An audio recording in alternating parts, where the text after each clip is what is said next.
اللہ الرحمن الرحیم۔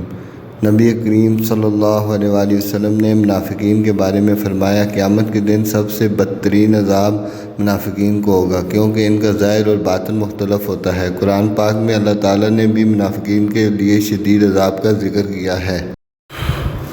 بے شک منافق دوزخ کے سب سے نچلے درجے میں ہوں گے اور تم ان کا کوئی مددگار نہ پاؤ گے۔ یہی اصل منافق کی سزا قیامت کے دن دوزخ کے سب سے نچلے درجے میں ہوگی۔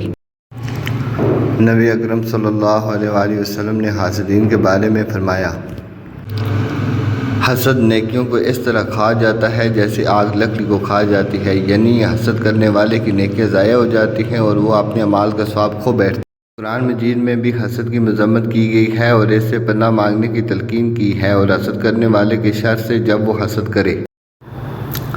حاسدین کے لیے عذاب کے بارے میں مختلف تفاسیر میں آیا ہے کہ حسد انسان کو دنیا اور آخرت دونوں میں نقصان پہنچاتا ہے۔ حسد کرنے والے کا دل ہمیشہ بے سکون رہتا ہے اور وہ اللہ کی نعمتوں سے محروم رہتا ہے۔